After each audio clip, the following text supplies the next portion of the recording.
This is Wifed Up Now What? I'm your host, Coriel, and this podcast is all about marriage management advice for millennial wives.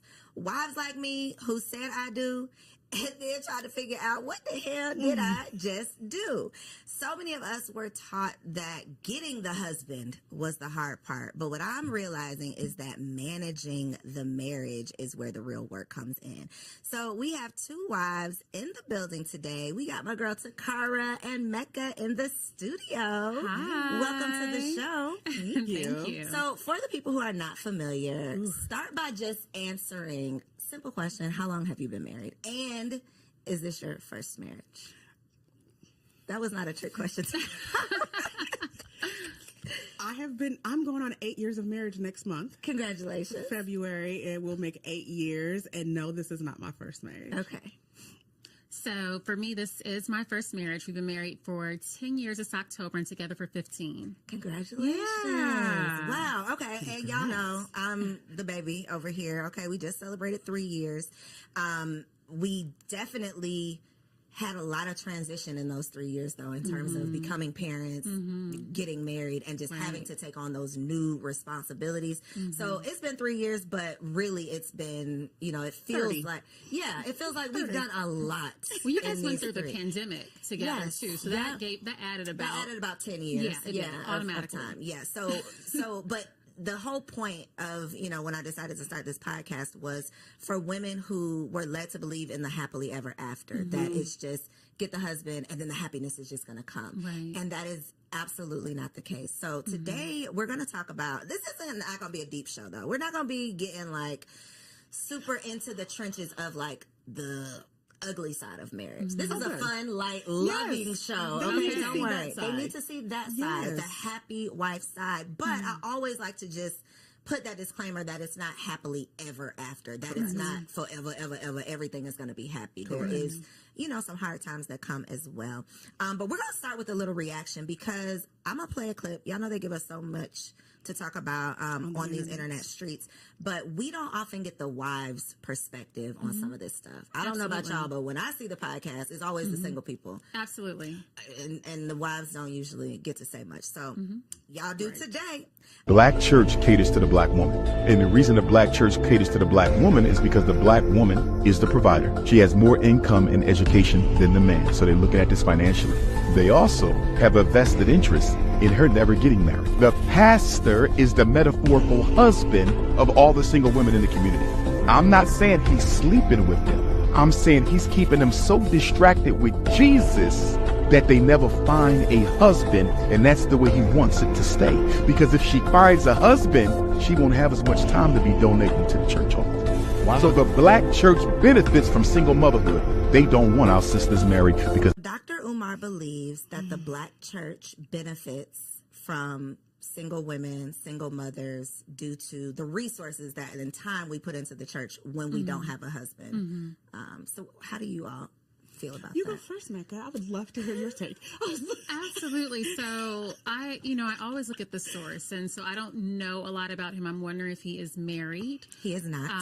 So I always look at the source, right? And then the other thing that I will say is that I attend Word of Faith. We've been there for a very long time. Bishop Delcy Bronner. Yes, that's my church. Nina Bronner, First Lady, and they are very big on marriage. The other thing that I do know is that from what I've seen growing up in the church, I think it's a place that actually where they want to see people get married. And also for black marriage, it's connected to generational wealth. So why would the church not want more couples and more married women in the church? So I feel like it completely goes against what we know is true from financial analysts, financial advisors, is that once you have a married couple, they can actually invest more. Yeah. And I think consider the source. Lord, that source. The second part of that too is I think there are segments of the black church. And so the smaller Chitlin Circuit black churches, 100%. I grew up in those churches where it is 100% predicated on control. So I definitely agree that while they're prophesying you finna get a husband, the other side of that is once you get a husband, that husband is the head, that husband takes control over that woman, that husband does not allow her to invest as much. I get that. And in those smaller churches, those of you who grew up or been in those smaller churches, you know that you have 15 million jobs in that one church, and you give and you sow and you give, and then that's it. Whereas my church, Linked Up Church with Pastor Joe and Christian Gregory, no, not only do we believe heavily in marriage, we believe heavily, number one, just what you can do as a couple, as two people in that marriage, we understand the power of that. And so I disagree, but I do agree if you go to the smaller church segments, which I also think is kind of running out.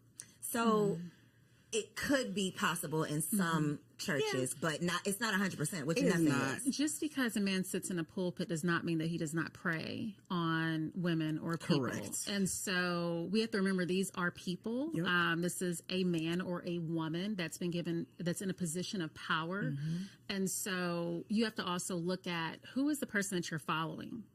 Honey. And so there are many pastors that we've seen fall or go on these sabbaticals every year because they have to step out, they step away from the church to something they did inside of the church. And so you have to just be very careful. Character is so important to me, Coriel. Like, I look at, does this person have character? I can care less about the person's wealth. What does his character look like? And to both of your points, I think it comes down to you making an individual informed decision about where you are spending your time, putting your resources. I do know of people who grew up in almost cult-like churches that were, oh girl, I wasn't even talking about you, but yeah, that were very much so, I want to keep you in fear, right? So that I can control you based on whatever my agenda is. And I think, we got a lot to say about Dr. Umar. Dr. Umar blocked me. I'm still blocked on Instagram, Dr. Umar. And I'm not even an anti-Dr. Umar, type of girl. What did you do? Unblock me, Dr. Umar. But anyway, I'll tell you off camera. Okay. Nothing crazy, though. Nothing crazy. Right. And I'm not anti-Dr. Umar. That's the thing. A lot of the things, because he is, y'all might not know this about me, but I'm super pro-black. I am blackly black, and he is very much so pro-black. So a lot of what he says, I can stand with, I can agree with. And even part of this, I can identify with all of your answers that it's not a one-size-fits-all. Every church is not doing everything the exact same way. But I think theoretically, the husband is not always going to be in line with the direction that this pastor is trying to take you in. And when the husband is truly the head of your household, it can steer you off into his direction, which is not the best for this church. It's not the best for the church, but it's biblical. Like, if you really look at the Bible side of things, and I think to his point, if the husband is that true head, even the Bible says you go home with your husband. Like, at the end of the day, that is. When Paul said, I would rather you not get married because I recognize what it takes away from the church and from God, even God understood that husband, that wife, that marriage is the priority over everything. And so, if you have pastors who are trying to make it seem like you have to sell everything out for that church, you need to check your sources. Check the source. So obviously both of you are members of churches. Christianity, I'm assuming, is the foundation of your marriage. Were both of you in the same space? We always talk about equally yoked, and that, what it means, we be making up stuff, right, sometimes. But in terms of you all being on the same wavelength, I'll just say that, going in the same direction as your spouses, were you all already on the same page, or have you all grown together in your relationship with religion? Sure. So I would say that Alduin and I were on the same page. I prayed very specific, purposeful, passionate prayers for him. Like, to the point, honestly, Coriel, there were nights where, as a single woman, I would literally fall asleep sometimes praying on the side of the bed, because my husband was so important to me. And I prayed about even his day, the day that I wanted him to have, because I was speaking him into existence as well. And so when Alduin came into my life, I said, yes, this is not a man that I have to lead into the church. A guy that I'm dating that is not as strong with his faith walk as I am. Because I'd done that before. And I wanted someone that could teach me some things. And as you know, my husband's not only a psychologist, but now he's a minister, which actually happened in the marriage. And that was different. Ooh, honey. Because he came to me and said, I think I want to, basically pursue and go into ministry and become a minister, licensed ordained minister. And you have to be a part of the interviewing process. And I was like, oh, no, I'm a first lady. I got to be the first what's lady. happening? I said, you know, they have to be okay with all of this leopard. You know, they have to be okay with this stuff too, right? Because The fullness of you. I still have to be who I am as a person. Yes. And so we were even on the same page with that. I'm going to say no. Okay. I'm going to say no, only because I grew up in the church under the pew. When Kenyon and I came to each other, I was like, I believed in God, but I was done with the church. And I was done with everything that the church had took me through, to be honest with you. Church hurt is a real thing. The church hurt, and then having been married to a pastor. So let's talk about that a little bit. Not really. I don't want to talk about it. But when you consider that, like, you prayed for your husband. My husband had to pray me off the floor. You understand? Like, it was a situation where I was done, and then I didn't even want to get married again. And so we were together. We were kicking it. He lived in Ohio. I lived here in Georgia. He would come visit. I would go visit or whatever. And the only reason why we got married was, I tell people, he made me. He was just like, you have to marry me. If you don't marry me, I will not be with you, because I do not want God mad at me. And he was just like, I cannot take God being mad at me. So if you're going to be with me, you're going to have to marry me. And I was like, all right. Yeah. Let's do it. But you know, the funny thing is that actually goes to the point where it's like men know what they want. Yes. When single women even ask me, like, does he like you me? ask Is him, it if I that's don't the know what we're answer. doing? I'm like, men know.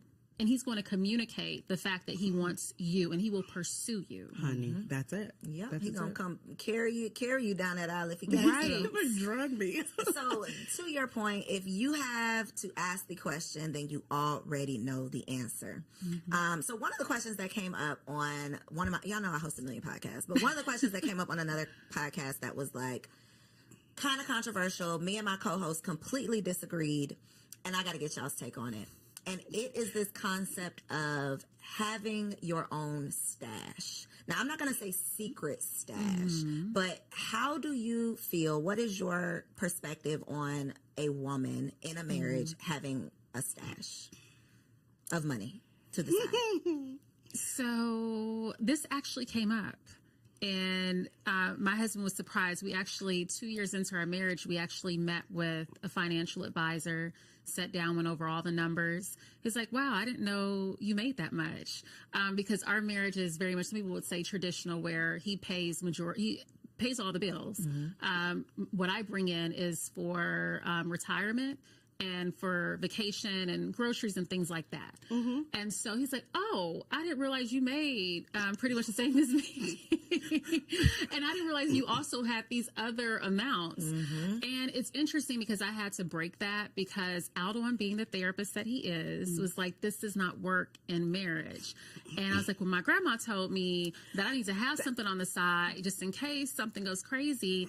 And so that was the first time that we were both really transparent. And ever since we have been. And that just works for our relationship. Like, I know what he has, he knows what I have, but every couple's different. Like, we still have separate bank accounts, but he always knows what's in there. I always knows what he has going on.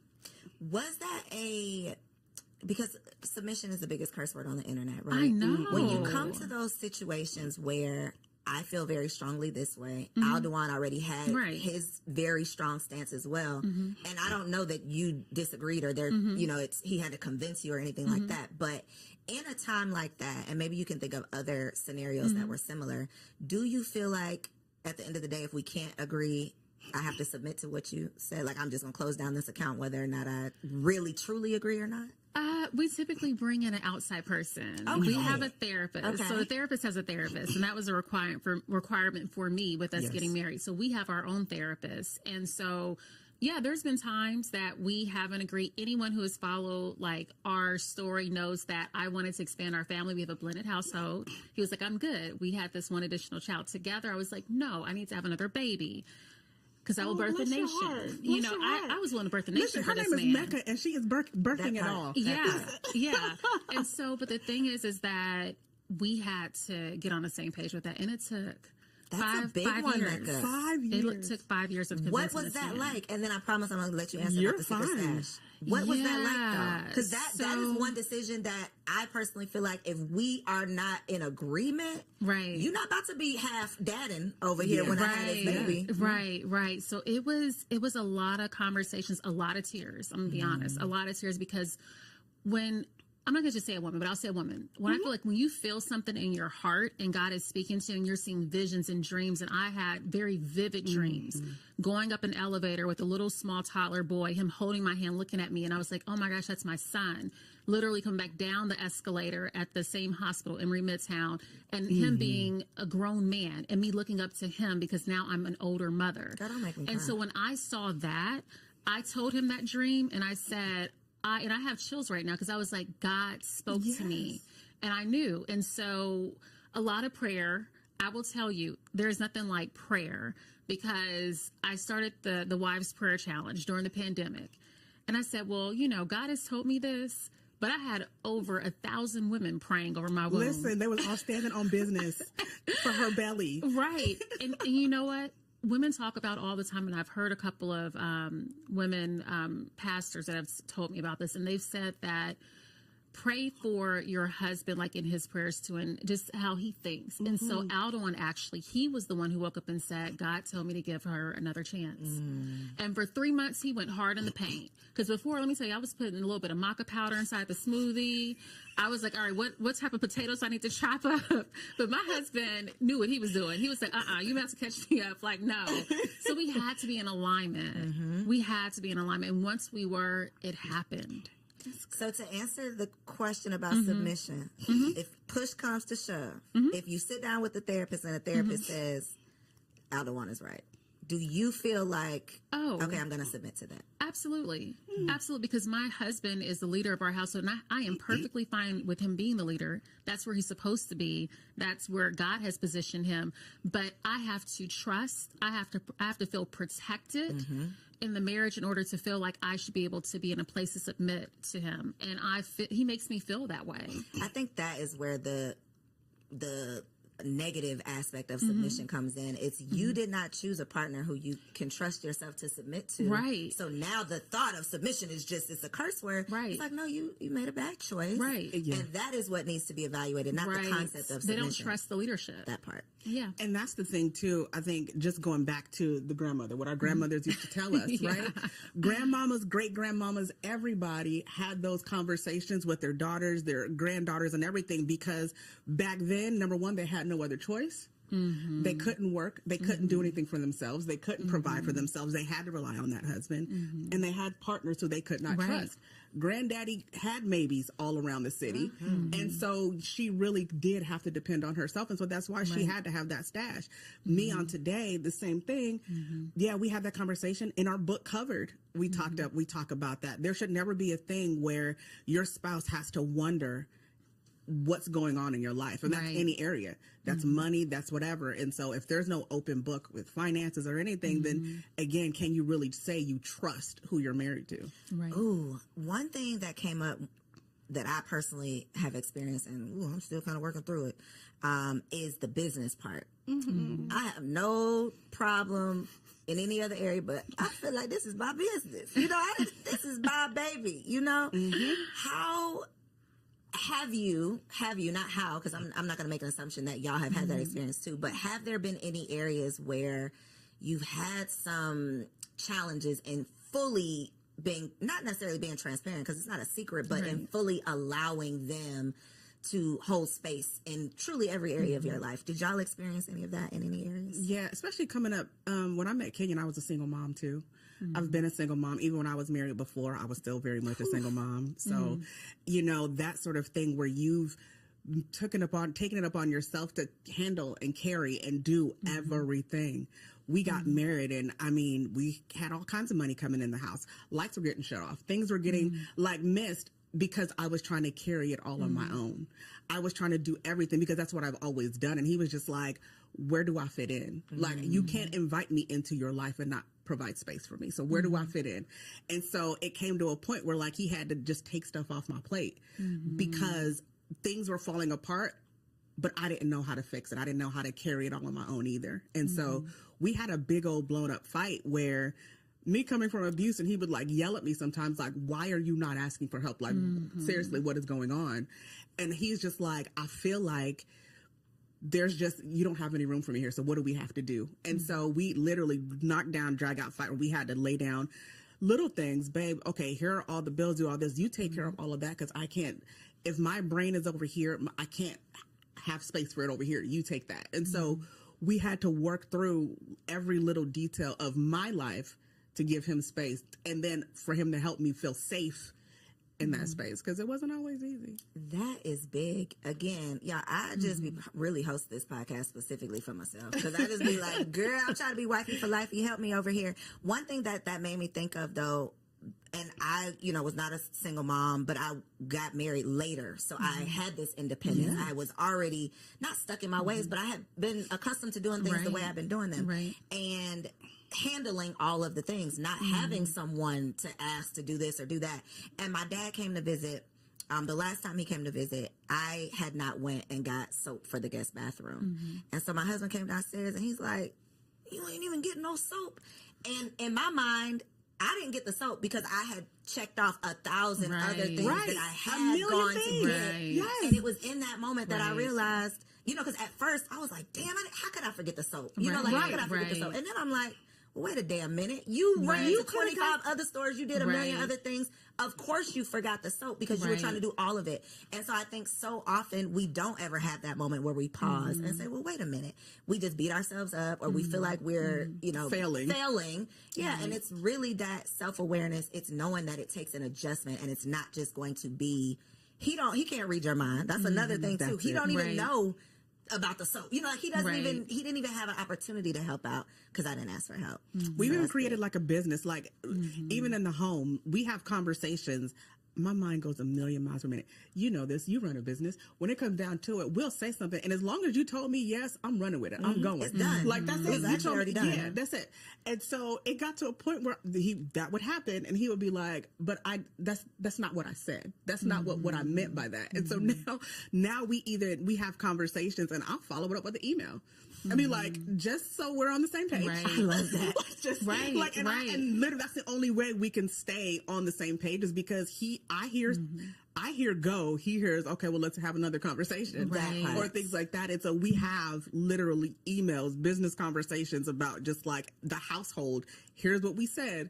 Here's what's going next. If you your disagree, marriage is your business. Yeah. I love that. That is a marriage management tip. Treating your marriage like a business, not in being transactional, but in the seriousness. I respect this marriage so much. I value our growth so much that I'm going to over communicate. I'm going to officially communicate. I'm going to send your ass an email so that I can be sure that we're on the same page, because it's that serious. It really, even the small little things can turn into big things if they're not handled. What's one of your marriage management tips? I know you got a lot of them, because this is like what you do. You don't just do it for yourself, but you help assist other couples as well. Yeah, so I would say just being considerate and also compromising. Like the 2 big C's are the main reasons why I see like through the Ring Formula coaching program for single women that we have together. What's it called? The Ring Formula. The Ring Formula? Good. You have to say that slow. Yes, the Ring Formula. But that's the 2 things that I see a lot of business boss ladies where they just don't have it. They're not being considerate. They're not compromising. But within the marriage, I remember there were 2 different times. One time, we launched A Weekend for Love, which is our marriage retreat for couples. We launched that 5 years ago. We've helped hundreds of couples. It's one of the largest luxury marriage retreats. But with that, it's like he told me it can never be in a place where you're struggling and I'm living in a place of abundance. Like, how is that possible? But that can happen when you're not on the same page.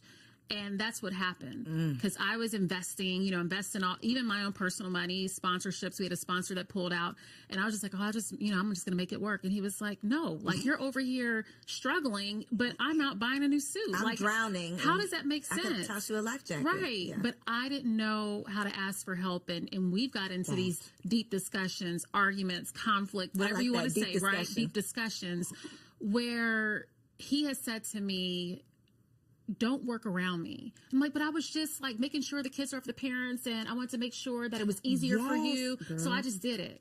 And he was like, you didn't even give me the opportunity to help you. I didn't even know that you needed help with the kids so that you can cover this and do this and this and that, because you didn't even say anything. And so the get it done mentality, I'm just going to do it because I've been doing, I ran all these businesses, I've been able to get it done. Get out of my life, Mecca. It does not work. Right. It does not work. It's not sustainable. It's not sustainable. It's not. And if for all the women that want this alpha man, it certainly does not work with the alpha man. He ain't Girl, gonna have we it. be saying we want an alpha, but a lot of y'all are really compatible with a beta. You really want a Especially beta. these boss women. You don't want an alpha male. don't. You really don't. Because as soon as they tell you to sit down somewhere, you ain't going to know what to do with yourself. You want an alpha, you're attracted to an alpha, but you're Yes. truly compatible with a beta. Right. Is the truth, and nobody Right. wants to hear that. But I think it's so true. And to your point about the compromising, that is very tough when you are used to being in control. Yes. Of the outcome, because as a single woman, especially when we're talking about business and things like that, you can work real hard and make it happen. Right. In your marriage, you can work real hard all day, but you can't make anything happen. Right. How have you had to compromise without losing yourself? Because you don't want to compromise to the point where you've put your needs and wants and desires on the back burner, and now you're going to be resentful towards this man eventually because you've compromised yourself out of what you really want. But there has to be some type of balance. I don't know that I found it yet, to be completely honest with you. And I'll say only because when Kenyon and I started Ask the Martins and everything back in the day, we started it right after we got married. And it was completely by accident. And when we did that, I was supposed to be, I keep saying this, I was supposed to be the behind the scenes. I was supposed to be your producer, your marketer, your publicist. I was supposed to be doing all of that stuff. I was never supposed to be on camera with him. And so what happened as we took that on, especially as a marketer, you have to take on that personality of whatever brand that you're working with. And so the marriage became the brand became the marriage, and that essentially became me. But meanwhile, for 8 years, I've been the writer. I've been, had books in me. I've been had things in me, but I've put everything on, Ask the Martins. And so over this last year has been extremely challenging for us because I did write my first romance novel. I did release, a bunch of different fiction things that I've been working on. And he was like looking around like, okay, what the hell you think you're doing? Like, where do you think you're going? Like, this What's was that all about? Like, and so we had to have some very, what did you call it? Those Deep discussions. Deep discussions about really me finding my voice and discovering who I am on this side of things now, because he hasn't even seen another side of me other than that. And so it's been a big journey of, okay, so this is who you are now. And he's had to then usher me through my imposter syndrome, my anxiety and everything, because now I am stepping from us outside of him. And then what does that look like? And how am I supposed to feel? So I'm still learning who I am outside Your of identity, that. outside. My identity. But I think the trick, even in this journey over this past year, is having a partner that says, I'm going to invite you to be yourself and receive you being whoever it is that you're becoming in this season. Instead because of being threatened by it. Yes, exactly. Especially when the other option is you all together. Yeah. And that could be a threat to his identity, you finding your identity. Correct. So I love that. Yeah. Choosing the right partner is what it comes down to. everything. What about you, Mecca? So the first 2 years of the marriage, I will say that I lost myself. And so I would say I did compromise myself, but it wasn't anything that he did to me or said, you need to change this. No, we be doing it to ourselves. We do it to ourselves. And I thought I would be a little bit of Claire Huxtable, a little bit of my mom, a little bit of my favorite aunts, and bring that into the marriage. And then I woke up one day through going to my own therapist, and I was like, I don't even know who this person is. And Aldewan was like, I don't even know who you're becoming. What are you doing? What are you doing exactly? Because we had our own separate brands, in the city, the things that I was doing with the health and wellness programs for women. And, he has his book, The Ring Formula, doing all of that speaking engagements. We had two separate identities.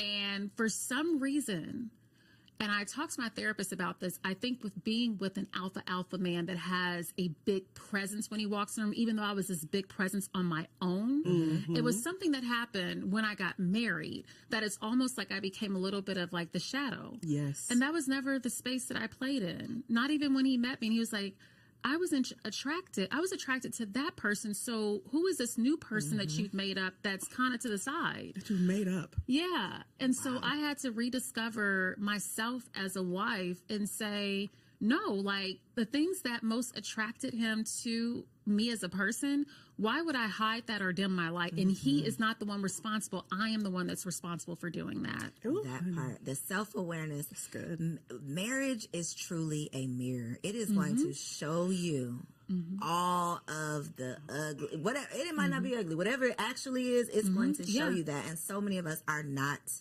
ready for it. Not prepared. What would you advise, or would you advise or recommend individual therapy? I feel like I know your answer, but individual therapy prior to getting married, because we always focus on premarital counseling for the couple. But if you enter into this marriage with all of your individual issues and you're not aware of them and you're not working on them, that's just more baggage that you are adding. So did you all do individual therapy? Do you still, you mentioned that you still have a therapist, but because that's a part of marriage maintenance. Yeah, so I do have my own therapist. Like we have Dr. Kenny Felix, who is our marriage therapist. And then I also have my own individual therapist that I go to, which was hard in itself because it had to be someone that Aldewan didn't know, that wasn't a friend. So that like narrowed down my options. But I have someone who's amazing, and I've been with her for a long time. But no, I had to do my own self-work first before going into the marriage. And then we also had the premarital counseling. But I'm a huge advocate of it. You know, women walk around, and I thought about this earlier today, Coriel, that there are so many women even that say it is hard for me to lean into my femininity when I have to carry the weight of the world by myself every day.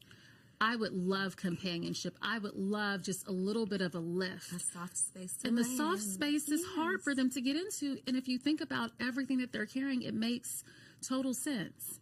You know, and so I say that to say that I'm a huge advocate of women having their own therapist, because, sis, you have to talk to someone, and you have to talk to someone that is an expert and not someone that's just your girlfriend, because your girlfriend who's not married can't give you marriage advice. Go to the expert. Please. So you, go ahead. I was going to say, sometimes the expert is not always the pastor. I'm going to just put that out there. Put that out there, too. It's not always the pastor. It's not always. So I'm going to come back, but I want to ask about you losing your identity when you became a mother. We're here to talk about Wifed Up Now What, but what you described as your first 2 years of marriage immediately put me back into becoming a mother. Yeah. Because that's a whole nother identity. That's a whole nother I've lost myself. Who am I? What is going on? How was that transition, and what was the impact of not becoming parents, because you already had a bonus baby, right? Yes. But what was the impact of you all having a child together? What was that impact on your marriage? Listen, with Trinity Tart, I didn't miss a step. That is our daughter that we had together. Like you said, we have a blended family. I didn't miss a step. I was back to, med device sales, speaking engagements, the ring formula with Aldewan. I was back to all the things. My workout, you saw I was doing the lunges with the baby strap on, everything. Christian's heart, that boy. It's always that boy. Yeah. So that actually has been the hardest. Like, my husband was like, you were losing yourself inside of him. Like, he was, even with breastfeeding, I breastfed him for 18 months. For Trinity, it was a year. And I knew that it was a moment when Christian walked up with a chip from, we had taco night, and literally walked up and went like this. Not and dipping the chip. That's when I said, okay, it's time. It's time. If he can eat a chip and he's thinking he'll have a little dibble dab or something, it's time. But my husband was like, Mecca, you need to really stop breastfeeding for yourself, because as you know, with breastfeeding, you're connected. Yeah. I got to rush home. I got to get home. I got to do this. It's like, and so he's like, for your own separation, so that you can reclaim yourself. He was like, babe, I really need you to think about not breastfeeding anymore. And that was at the 18-month mark. And I cried about it and all of that, because it's, emotional. But yeah, I lost myself. And I will say, he's 2. He just turned 2. I am just now getting back to myself, Coriel. I had never had anyone take me for a spin like that. But this boy, these children, boy, he did it. They will pull something out of you. Can't nobody play in your face like your child. Yeah, it's the most selfless I have been. And I love motherhood. I'm enjoying it, but it was like I was doing things at the sacrifice of myself a lot with him. And my husband called out first. I was like, no, I'm not, being defensive. No, I know I wasn't, like, I'm still doing my things. I'm still working out, meanwhile, I'm like drowning. I'm exhausted. I'm not making any time for myself. So yeah, I'm just literally getting back to it. And so sometimes it also takes longer. So if that's you, sometimes it takes longer, and that is okay. You have to appreciate the differences that happen with each child, or maybe it's your first. Yeah. Which question? Well, I can move on. We got a new question because I really want to get into the fact that we all have amazing husbands. Let's go there. Let's go there. Because Valentine's Day is right around the corner. And even though we don't have to subscribe to these commercial holidays, Valentine's Day can be every day. Yes. But one of the things that I don't think we talk about enough is appreciating good partners. So having husbands that we all appreciate, we can complain all day, but we're not going to use our time to do that. What are some of the ways that you enjoy showing appreciation for your husband? We got to give the wives some tips. Okay.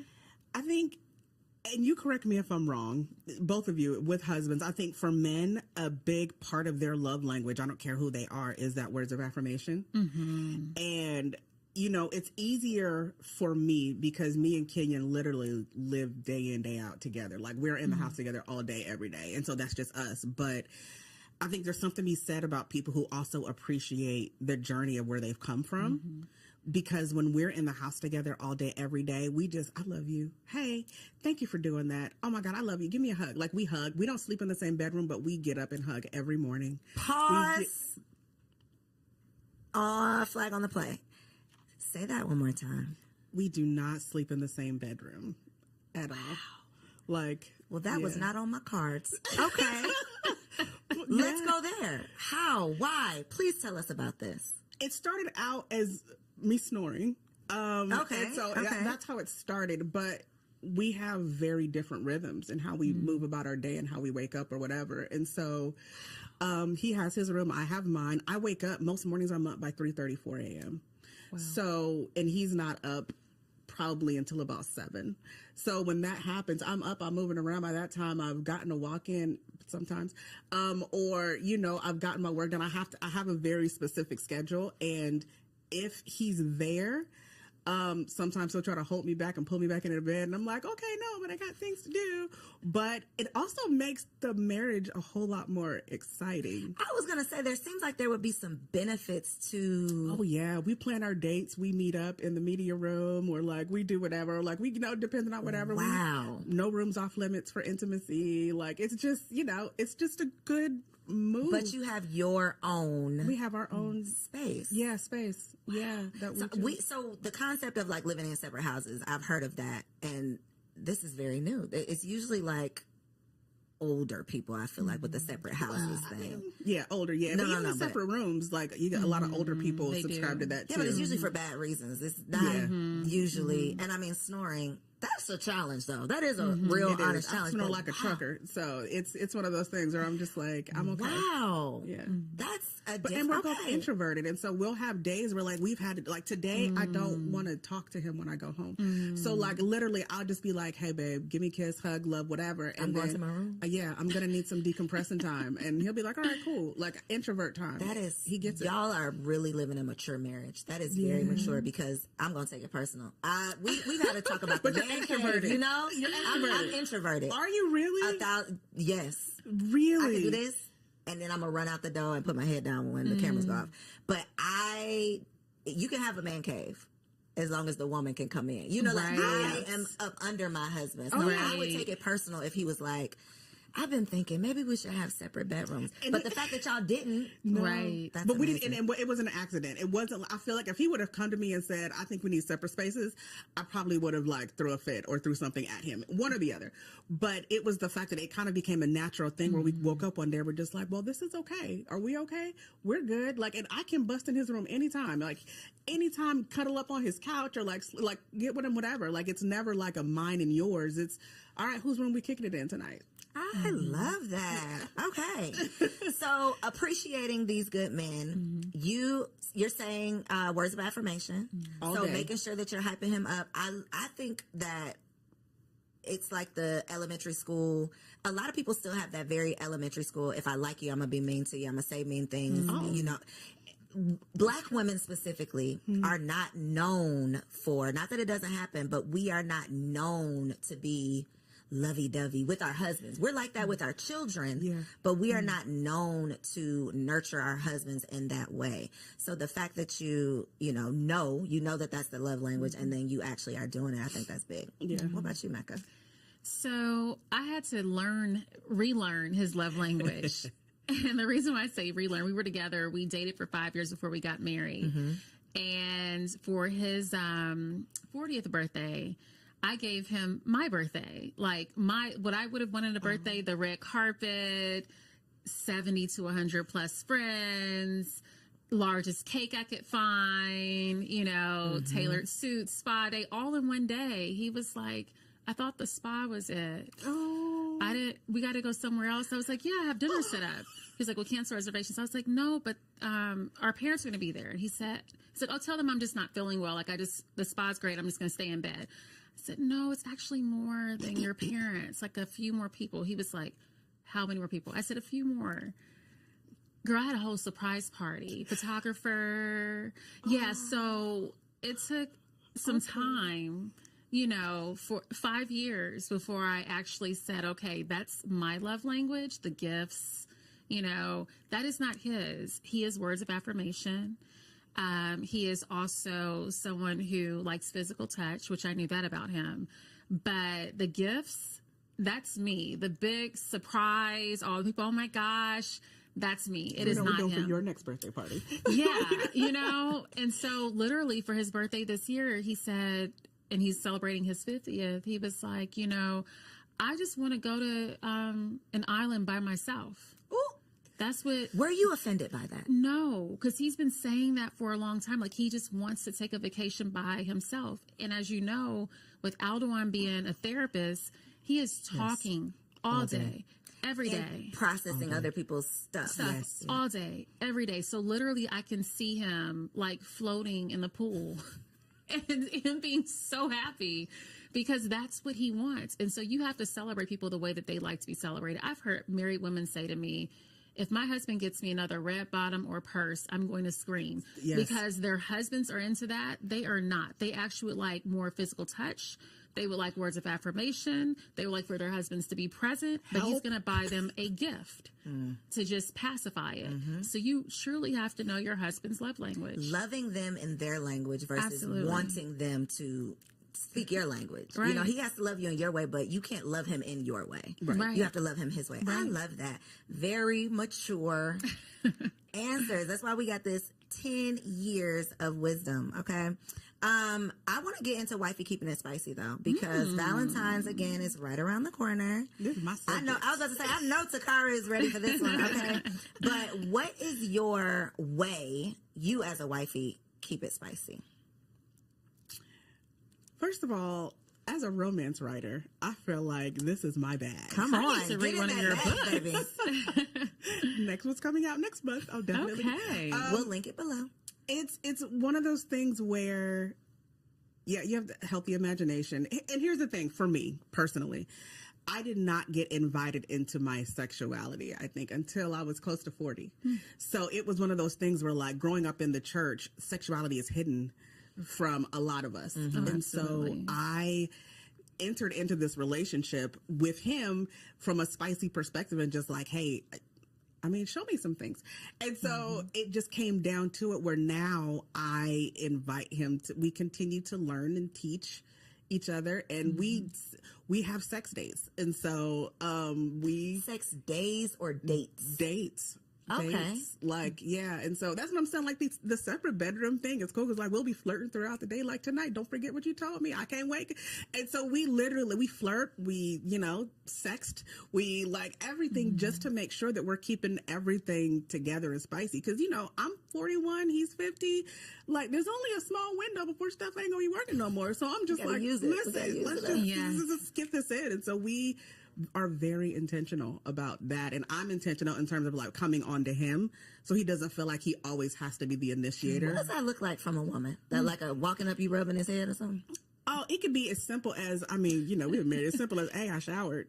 Or it could be as complex as, again, me sending him a spicy message, or like him walking by and me grabbing him and just being like, you know, hey, you want to take a long lunch, you know, or you want, you know, whatever. And so again, it's easier because we work in the home together. But yeah, I'm just healthy imagination and try some new things. Yeah, everything that you thought you were going to be doing and imagining when you were dating him, keep doing that in the marriage, because they want to know that you fantasize about them. They want to know that you still think about them. And I literally thank God every day that my desire is to my husband. Like, I don't want somebody else. Like, that's mine, and I get it. That is one of the leading causes of infidelity, is I don't feel like my wife wants me, but homegirl over here is hyping me up All the time. So words of affirmation, it come even that small, and just be nasty. Encouragement. Oh, and be nasty. Okay, I'm serious. Just be nasty. I'm serious. They listen. Just they will be watch nasty. a lot less porn if you just kind of explored some things with them. just get nasty. Oh God, I don't know why I be having these conversations, because my husband watches these episodes and he be like, you know, she said you didn't need to get nasty. Mecca, what you got? What y'all be doing over there? What's your thing? So I love like the phrase "keep it spicy, wifey." Like, I just love that, because I feel like that's so important. And if Aldwin, if he were sitting here, he would say that he would talk about how couples' desires change every 90 days. That is a real thing, which is why you have to be careful of what you watch and what you see, because you're like, oh, or it might actually introduce some great things that you just never know. So with us, I will tell you what we like to do are sexcations. So that just allows for us to be away from the kids. It allows for me to tap in to my inner sex kitten and be available to him, because I'm not the mother. I'm not the medical device rep. I'm not doing the ring formula or Weekend for Love. It is truly, I'm able to just be present, to be his girlfriend. And for those introverts that are out there, for those ladies who are feeling kind of shy, this is the perfect opportunity for you to tap into your inner Sasha Fierce. So role playing is very important. I think it's something that you can add into the marriage, because hey, he wants somebody else. Okay, I'm Tasha today. Okay, I want to try that. Have you done that? Like dressing up and stuff, or Really? just taking on a personality? Oh, I have outfits. But yeah, I think it's important. I think it's really important. So listen, this sexcation, are y'all saying, is it just a vacation, but then y'all are intentional about having sex? We Or are y'all absolutely saying, baby, are. we're having a sexcation this week, and It is a vacation that we're intentional about having sex, and because we know of it, like how important it is for us, like even our marriage retreat, A Weekend for Love, we factor that in. Like, we talk about intimacy, because one of the number one things that comes up amongst couples when you have them separated in our like men's only session, women's only session, is that there are mismatches when it comes to intimacy. Yes, there Sexual are. He wants it more. incompatibility. Yep. He wants it less, or he wants it more. She wants it less. And so we try to create an environment. You know, obviously this is a Christian conference, but we create Like, this is not that. It's not that. It's not that. But we create a space where it's like women are like, you know what? I haven't seen this side of me in like a long time, because I've been wearing all the hats. And you guys have created this space where now it's like I'm touching my husband differently while I'm here at A Weekend for Love. And I've never had these conversations because we don't make room for them. And so that literally has led into how we work with the couples, because you should have the best intimacy in your marriage. I mean, if this thing is forever, I need to make sure that it's on and popping. And the thing is with married couples, it doesn't have to be. It's not every day. It don't have. Some people are every day. Say that one more time. Some people are every day. You said sex dates, so that means not every day, right? It depends. Every 90 days, so things change. Sometimes yes, sometimes no. Yeah, so it's like, and I have talked to one married woman where she's like, he wants it every day. I said, your husband has a very high sex drive. You know, and it was a lot for her. She's like, I have to get myself up to every day. Wow. I know. Wow. I know. But, you know, for most married couples, that's not. But it's about the quality. What is the average? What's the average for most married couples? I don't even want to throw something out there, because, you know, that's Aldewan's lane. Okay, he would know. Okay. He would know the percentage. Settle something for me over here. I know. Okay. I could tell. You're like, Are you getting stressed? I'm so It's a sorry. lot. I'm so sorry. No, it's okay. You know, it's okay. My baby is turning 1, so things are starting to settle. You know, with the nighttime not sleeping thing, that really puts a wrench. Oh, but yeah. the reason I wanted to put a pin in there, because I think that we a lot of times have unrealistic expectations Absolutely. of what reality is actually going to be, and that's ideal for sure, but that's not how that's not reality all the time. Right, absolutely.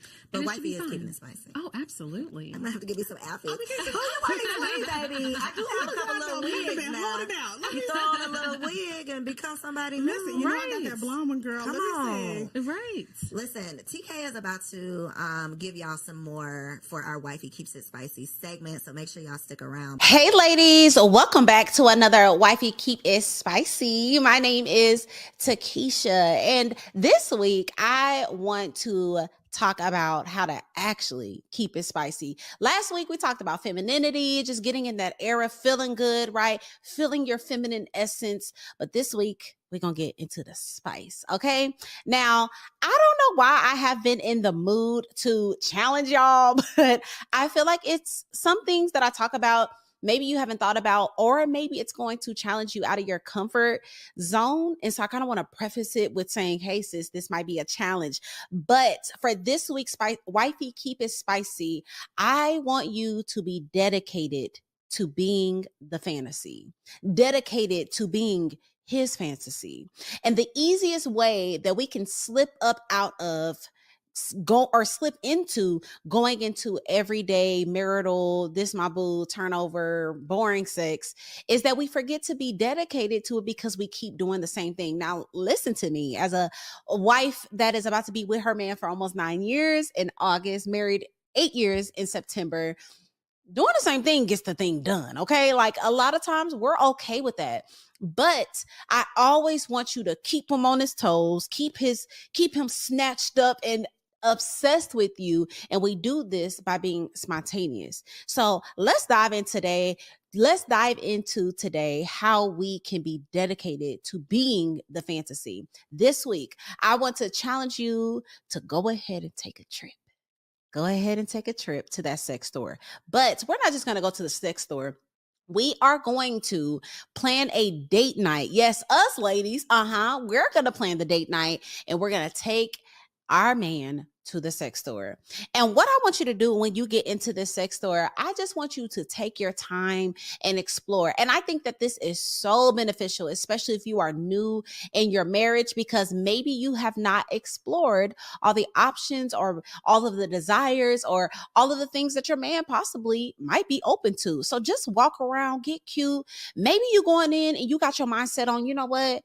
In order to be dedicated to this fantasy, I'm gonna go ahead and give me some stripper heels, okay? Y'all know the thick platform 12-inch heels. Go get you some stripper heels, right? Or maybe you're getting a new toy that maybe you didn't know your man was open to, or maybe we're getting some position cards and we're going to get dedicated to pulling one out once a month or once every week or whatever the case may be. Just explore and look at the stuff, y'all. It's some wild things in there, and just begin to get comfortable with the conversation and have that vibe about you. Like, hey, let's do it. Whatever it is, I want to do something new tonight, daddy. Whatever you have been holding back, are you open to me dancing for you tonight? Well, let's get these heels. And so I want you to be dedicated to being his fantasy. And in order to do that, sis, you got to be open to pulling something new out of the bag. Okay. So yes, we've been used to doing it this way, but this week we're going to do it this way. Tonight, I'm going to do something new for you, and it is up to you to plan it. So don't be afraid. Go to your local sex store,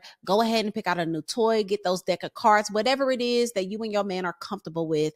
I want you to open that conversation up again, even if you've already had it. Like, hey, I want to spice it up, because here we keeps it spicy. Okay. So that is my tip for this week. I would love to hear your comments down below. Let me know. Are you going to go to the sex store, sis? You already kind of know what you're going to get. Are you going to actually do the challenge? I promise it's going to make your marriage lit. Comment down below. Let me know what you think. Before I let these amazing ladies go, both of them have resources that you probably need. So look in that camera right there and let them know what you got going on, where they can find you online, and how they can follow you on social media. Absolutely. So I am Takara Martin, one half of Ask the Martins. I think for the sake of this, hit us up on askthemartins.com, askthemartins.com, and that's where we are everywhere on social. Romance stuff coming soon. Just keep it tuned. Wink, wink. All right. Thanks for having me. Mecca Tart. And you can find me on Instagram at Mecca More Tart. That's MECCA like the city, and More 2 O's MORETARTT. I would love to see you all at a Weekend for Love this year. It's going to be amazing. We always sell out. We are going to Cabo. And if you are single and you are watching this because you want the ring, my husband and I, Dr. Aldewan Tart, and myself, we do coaching with many women all over the world. And you can go to the ring formula because we want you to be intentional. We don't want you to be single next year. It's time for you to get the ring. Come on, theringformula.com. Yep. All right, we will make sure we link all of those resources below. Thank you so much for tuning in to this week's episode of Wifed Up Now What. Make sure you subscribe to the channel, hit that like button, share this episode with a friend, and if you happen to be listening on Apple or Spotify, leave your girl a 5-star review. I'll catch you on the next episode.